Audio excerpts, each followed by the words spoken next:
Where's Peters? Where is Can you he? hear me? Got you. Yes, we can. Hello, Excellent. How's Mr. the audio? Super Cycle. Welcome back. Thanks, Dale, for having me back. How's everybody? I Okay. enjoyed watching the previous presentation. There's a lot that I agree with, actually. You want me to Okay. get going? Yeah, Okay. you're on, buddy. Sounds good. Actually, I am starting with gold, and I do Okay. agree that there was a triangle, an ABC, with a barrier triangle um, in the B wave position. We've had a few gaps up since last Friday or Thursday. It was October 29th, I think, is when uh, yellow wave 2 bottomed. And today, this morning in the pre-market, we're up against resistance.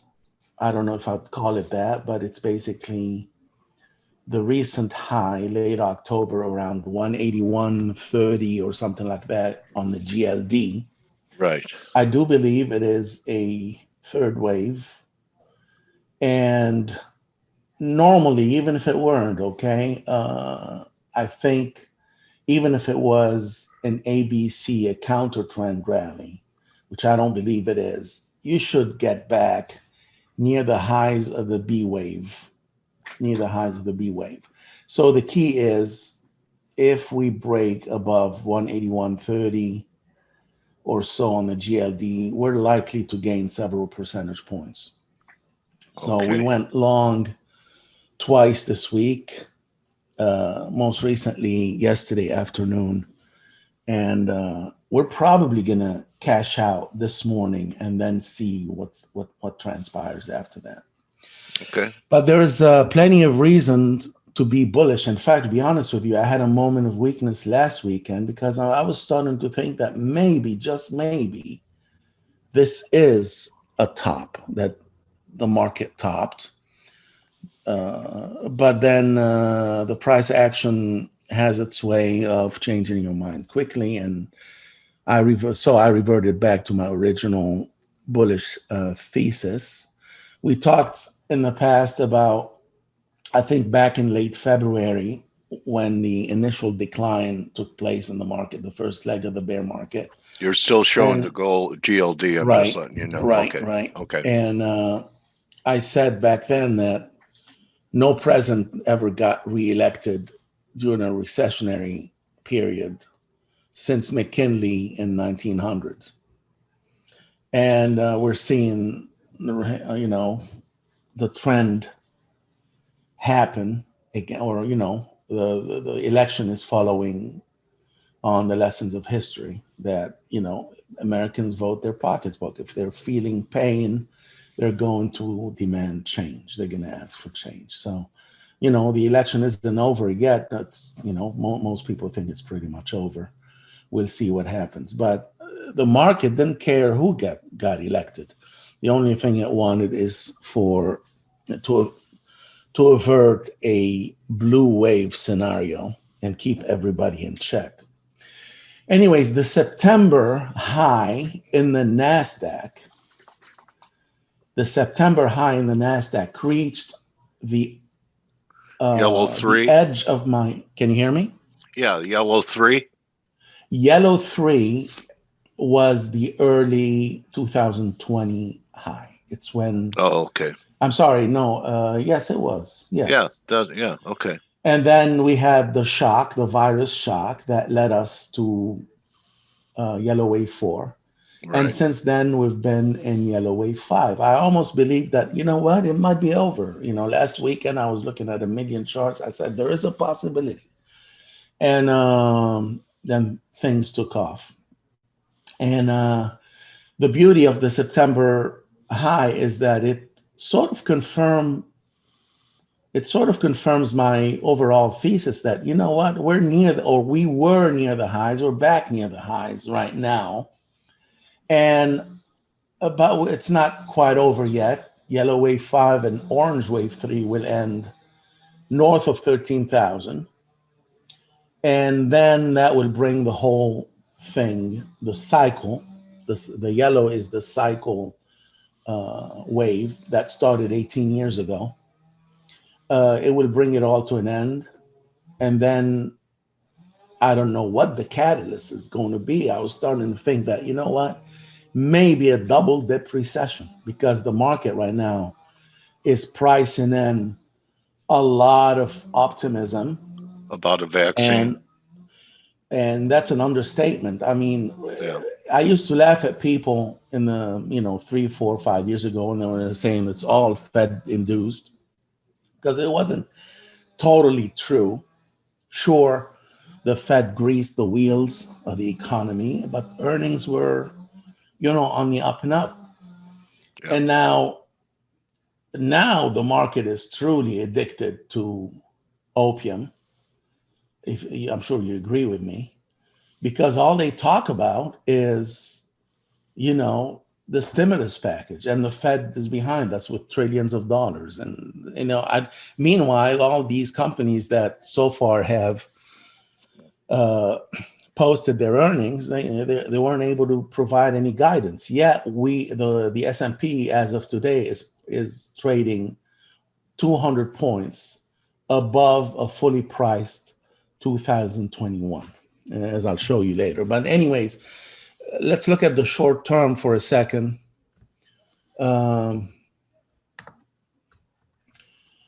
This is the first leg down in September. Then we had a nice bounce into mid-October.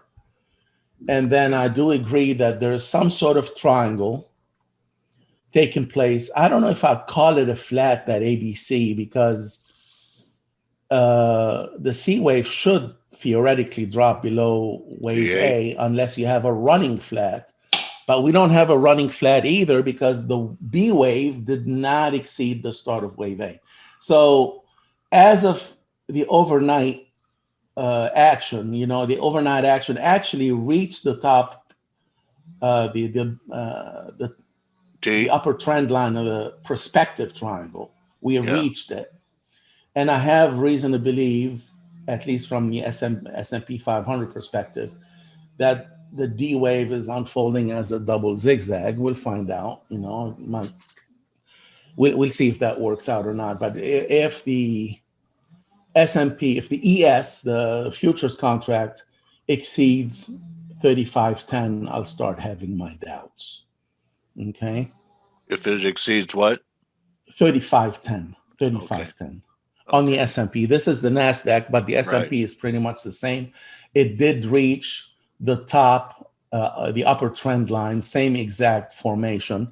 The Dow, on the other hand, if you noticed last week, the low in the Dow actually dropped below wave A. Its C wave reached the 200-day moving average. So it might have been a double zigzag or some sort of sideways pattern. It might have been a double zigzag. So if we rise above the B wave on both indices, then you have reason to believe that the triangle isn't playing out. And there are other indicators that I'm going to show you that casts doubt on the triangle formation. It casts a little bit of doubt on it. I'll show you why. The other thing, if if this is a 4, Peter, and I'm dangerous when it comes to Elliott, but I have learned that when you have a 4 as a triangle, that the thrust out of the top is the terminal thrust, and it's over. I'm glad that you said that, because if you remember during my previous interviews, I highlighted the triangle in 2019 that began in early May and didn't end until early October. It was a sideways triangle in the NASDAQ and in the NASDAQ futures and in the ES futures and the S&P futures. It was a multi-month triangle that led me to believe that the next move up would be the last. Now, let me tell you a little bit about thrust. The thrust of that triangle back in 2019 reached its measured move, meaning according to the Elliott rules. In early December, it hit 31.15 on the mark. And then we dropped down to about 30.90 or something like that. So if you measure it, it was perfect. But we went on to make new highs. So in a strong market, the thrust could easily be exceeded. And even though the 3,800 is where the triangle indicates, as far as the upside is concerned, I think we will break above 4,000 on the S&P and 13,000, above 13,000 on the NASDAQ. I would say 13.4 to 13.6. Now, that's not that far away, really, the way it trades. No, price-wise, it could be time-wise, but price-wise. The thing about the triangle, thing, the only thing that I'm watching is, if you notice, every leg down, the A and the B and the C, they each roughly consumed 13, about roughly on average, about 13 trading sessions. Well, today, what would it be? 1, 2, 3, 4, 5. 5 trading sessions were back up to the upper trend line. So there is definitely more conviction as far as this D wave is concerned. But if everyone's positioned long from here, they are up for a disappointment if it's truly a triangle. We'll find out soon, because there might be we might be headed to courts. The election results aren't out. They might be contested. There could be riots. Who knows what the next week or two will bring? But we know 100,000 cases a day of COVID. Yeah, and here, exactly. So what I'm very optimistic about is the HYG, corporate credit. Because I didn't understand what was going on for the last few months since the June high. The first ABC was textbook, ABC with equality among A and C. Then you have that first leg up that exceeded the prior wave C. We dropped back down. That was small wave A. And then we started moving sideways. And then I picked it up as being a triangle. So here we go. We got another triangle on our hands. And all these triangles are trying to tell us something. And what is it? That the next move up will likely be the last. Okay? So the S&P, we don't know yet if there is a triangle on the S&P or the NASDAQ, but we do know that there's a triangle on the HYG and on the XLF. On the XLF. I am willing to bet that the XLF won't exceed the February highs. It will test them, it'll get super close to them, but the financials are likely to put in a double top, and then it'll all come back down crashing when the indices, the major indices, stock indices. Okay, well then a correlation to this, and we had a big gap down in the 10-year yield after the election, and now everyone's saying, a week ago everyone's saying, yeah, we're going to 1% or better, and then too much company, and then we had that negative day. Yields dropped sharply yesterday and somewhat today, but XLF, the recent strength has come from higher yields and a steepening in the curve. So if this is going to happen and XLF is going to 31, then I have to think higher yields are part of the equation going into this, and that the market. So that's interesting, because I was looking at IEF yesterday, and it rallied. Its value area for 2020 is a tight range, 119 to 223. Yeah. Okay. What's IEF? IEF is 7 to 10 year treasury. Oh, okay. Bonds. The spread. Okay. Yeah. And it's the actual price of the bond, not the yield itself. Oh, okay. Bonds are rising. So, which means yields are falling, and I'm Right. sure you're seeing it. So the thing But if is this is how, going to happen, I don't see falling yields being constructive for XLF. They haven't been. This yeah, recent well, rally so has been when we've rallied from about, I don't know, 50 basis points in it the might 10-year not be, yield but to what if they 85. stay range bound? What if they Yeah. stay range bound for a while, Yeah. and everybody wants to buy the cyclical stocks, the Yeah. laggards, because because of what's going on, recovery and this and that. But meanwhile, the bond market will continue to tell this different story for a long time, and the market can remain irrational much longer than uh, you can remain solvent. You know how they Yeah. say Yeah. it. Plus, Yeah. I'm sure that everybody's trying to balance their portfolios. Okay, if the stocks rise, they're going to try and keep everything in balance. So they're buying bonds as well. I don't know. Okay. I'm not. This might be a little bit above my pay grade. I've always found the stock and bonds relationship. They don't always correlate the same way. It's a No, strange no. correlation. It changes all Yeah. the time. Yeah. And everybody who wants to try and crack this nut is nuts. It's Yeah. just things happen for God knows what reason. Plus, what is the relationship between the Fed funds rate and the Treasury? You have to take that into account as well. Yeah. So again, I'm not the best person to talk about it. However, I can try and deduce things from the price action on the chart. So Yeah. uh, That's it's a big definitely trade. worth.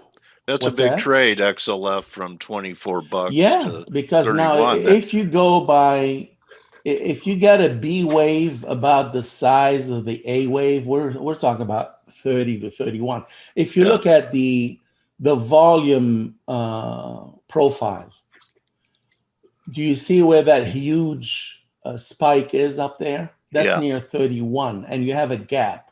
So Right. we're talking 29 to 31 Yeah. is where this counter trend move might end, because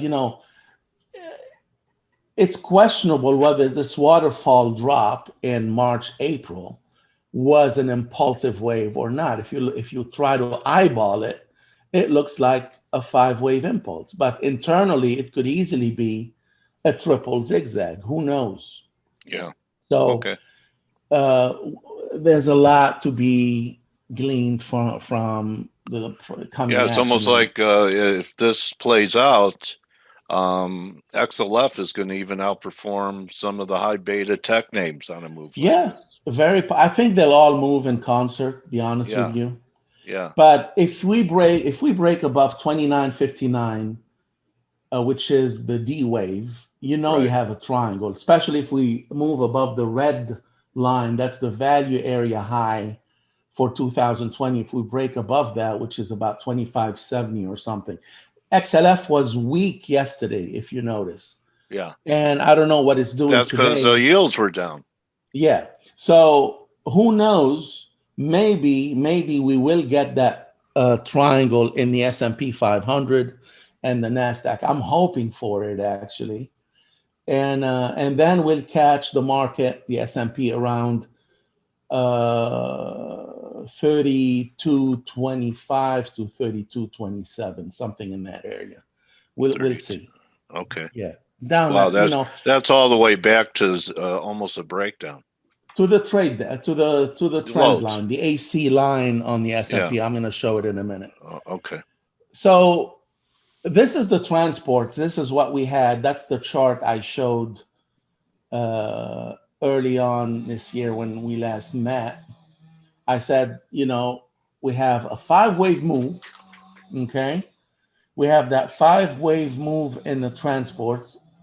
So what did we get? A zigzag down or some sort of a move. I don't know whether it was a zigzag or more. I don't know.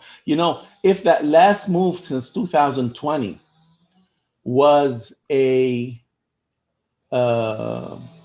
a zigzag or an impulse. ABC. Yeah. Okay. Yeah. No, from the top of 5, you have Oh, an top. Yeah. ABC, and then you have Okay. a counter trend rally. So Right. who knows if the first leg down is wave A of the second zigzag? We don't know yet. But the transports, if you look at this next chart, look what happened. We actually exceeded. I went. By the way, I changed the Count. the Elliott wave. If you notice, Yeah. here I'm showing a completed 5 wave, but that's Right. I didn't change it actually. That's a shorter term. That is actually the third wave of the super cycle.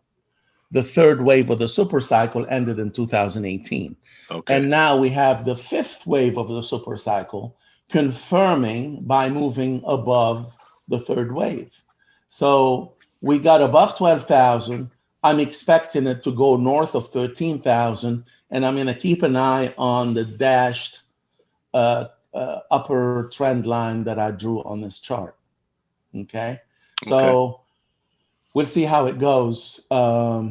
But the Do you transports have were any telling idea us time something. wise, Peter? Do you think So about think it? about it this way. If we go back to the NASDAQ right here, Yeah. remember this was our last interview. And Right. I said back then that the only index that's given me the warm and fuzzy about the impulsive nature of this rally, because the S&P, I cannot decode it like this, unfortunately. I can't. Okay, I cannot with good conscience tell you that it was a 5 way. But here at least, I was able to provide a, a reasonable wave structure. And if we are right now in the green, what do you call it, degree of trend, okay, because I color coded them, it's much easier to read that way. What is primary? A few months to a couple of years. So, okay, so the primary wave, beginning with wave 1, started when? In April. And I'm sorry, in late March, let's say. So how long has this been going on? March, April, May, June, 7 months, 8 months. So we're talking months to a couple of years. I'm thinking Okay. that sometime in 2021, the top will be in place. Okay. And then once all the newness of this, or once all the fanfare associated with the election, everybody is celebrating and all this stuff, whatever, and they go back to business. And if COVID doesn't subside, because everybody's talking about what the vaccine, right? Well, Yeah. vaccines won't be available on mass until when? The end of next 2021. year. Yeah. Yeah, there might be a vaccine available in a few weeks, but mass production, it's really hard to produce these vaccines. So what's going to happen in the meantime? What's going to happen in the meantime? Very possibly a double dip recession. And if they're talking about higher taxes and all this stuff, everybody's saying, oh, you know what, we thwarted the threat of a blue wave. Who knows what's going to happen? Okay. So we'll see how it goes. Okay. So we're talking, if we are to believe the nature of the primary trend, we're already on our eighth month of what is considered to be a few months to a couple of years time frame. So, Okay. all Thank right, you, Peter. Yeah. and you know how fast these indices they bounce or fall 10% in a heartbeat. It's ridiculous the extent of the moves. It's just like nobody's appreciating what's been happening. You drop 10%, you rally 10%, like there's nothing. On any given year, a 10% rally is a victory for any money manager. Well, you've heard the expression that markets bottom in silence and top with violence. Yeah. Oh no, that's a nice one. I have to remember that. Here's the thing. I mean, all these moves, and there's definitely some euphoria underneath it all, and there's a lot of assumptions too. People are assuming and pricing in a lot of stuff, and now I'm going to show towards the end of this presentation where we are from an earnings perspective and what could happen if we have reason to unprice all these assumptions. So, anyways, that was the transport. We're headed up towards 13,000 plus. This right here is Russell. the Russell. I'm glad you said it. I was wondering what it is. So we have. I was, again, you have to keep an eye on the 1-3 line. We're headed towards 2,000 plus, and we see where it takes us. Okay. Okay. Again, there's a lot of sideways movement, by the way, a lot of sideways movement that makes it really hard to discern an impulsive advance. So that's why I keep my eyes open every single day. Okay. Right here is, what is this? This is the S&P 500. The high in early September reached that blue line that I drew. It hit it right on the head. Yeah. And we began falling. I estimated a downside of 327. And there was plenty of room for it to fall. It could have gotten down to 3,100, 3,112, and I would still be perfectly happy with the extent of the decline within the ongoing yellow fifth wave. So within it, if what's happening is a triangle, and I have it right here, if what's going on is a triangle, the C wave fell just short of the A wave. It got just below the 88.6% retracement. And now, as of this morning, we are at about 35.10. We got to 35.07 in the futures. So here's the thing. We have a Fed announcement today. We have a jobs report tomorrow that's expected to be weak. I don't know. And I don't put too much confidence in expectations. But it's possible that after this rally this week that the market will pause a bit, and the best place to pause is today's high, the overnight high. Cool. Plus, you have Apple that's paying its dividend tomorrow. That's where that rally is coming from, and it's notorious for topping one day ahead of its ex-dividend day. So keep what a keep great all these things in presentation, mind. man. I love your work, man. Thank you. So again, I agree with your folks, the folks that will be. Yeah, Grega's we have very to keep good. an eye on the possibility of a triangle. I hope it is a triangle, and then sure, there are two ways to measure the triangle. The height of the triangle, you can project it from the E wave, whatever that happens to be, if it is a triangle. Yeah. Classic technical analysis projects the height of the triangle from the point where it breaks out of the triangle. So again, sure, 3,800 plus, and we'll see what happens when we get to 3,800 plus, if and when we do. Talking about valuations, I mean, this is the scariest thing ever. Based on 4-quarter trading earning or trading 4-quarter earnings, of course, the last 3 quarters last 2 quarters, of course, have been horrible due to the virus. It's being construed as an anomaly, and earnings will remain that week under 100. Real earnings under 100. They're currently at 97 a share, which makes it, if you are to use a PE of 20, a historical PE of 20, the market currently is overvalued by 76%. Wow. Okay, overvalued based on real earnings. A lot of people want to use the operating earnings, meaning the earnings where they strip off one-time charges, so on and so forth. It makes the E larger, and if the E is higher, the PE is lower. So if you use operating earnings, the market currently is at 42% overvaluation, which is amazing, because if you look at this chart, every time we hit 22, 24, 25, whatever, it precipitated a sell-off. Look where we are right now. And the reason being is that what happened with the virus is construed as an anomaly, and we are to look past it. However, and currently we're trading at a PE of 35, 36, or if you use operating earnings, 28. Historically, it's 20, 21, 22, 19, whatever.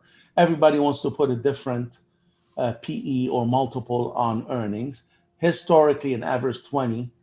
We are at 28 from an operating earnings standpoint. We're at 35, 36 from a real earnings standpoint. Now, here is the projections. The S&P fully prices in the 2021 earnings, which are at 164, at Monday's low. Monday's low was 32.28. Yeah. We were there, meaning the full year, full 2021 was fully priced in on Monday at the closing or midday Monday. That's if you use operating earnings. If you use real earnings, it's fully priced in at 2,700. So here's the thing: if we are to roll back all this optimism, let's say that whatever they're estimating will happen in 2021, anything unforeseen that causes these assumptions to be rolled back will cause the S&P to drop back based on trading earnings. Guess to where? To the 2,400 zone, which is what? The March lows. So that's why I believe that if all this exuberance, if it doesn't pan out, we get to the 4,000 level, 3,800, 4,000, 4,100, God knows what. And anything that, any little unforeseen event, whether it's exogenous, endogenous, who knows, black swan will cause us to drop by as much as 40%. So that's why I'm warning everybody to not get overly bullish, to just be very careful moving forward. And Peter that's about Ghostine. it. Peter Ghostine at Peter Ghostine at www.61.8.com, right? Yes, that's right. All right. So people can, do you have a letter, videos? Is there a subscription fee? Tell us about your business model pretty quickly So here. I do have an annual subscription for Okay. 300 a year. And be honest with you, I share a lot of the stuff that I do. Other than my trades, I share on my public Okay. stream as well at Peter Ghostine. Yeah. So there's plenty of information that I give out, and I'm not luring anybody into subscribing. It'd be nice. It'll keep my website going, and it'll keep me motivated to Keep writing. publish that information. Yeah. Well, So I want to thank I want to thank you for being motivated to return to FaCe time after time, Peter, and share your insightful work with the FaCe community, my trading warrior brother. thank you for having me, and I look forward to seeing you again. We'll do it, buddy. Have a nice Alrighty, holiday season. you as well. Okay, everyone, that's a wrap for what today is what? Thursday. Okay. So we'll see everyone trade the NFP with us tomorrow. Good luck with the Fed. And I'll see everyone tomorrow for the NFP. You're welcome, Tom, Jorg, Richard. See you, money. Okay. All right, guys. Remember, don't just count your pips, count your blessings.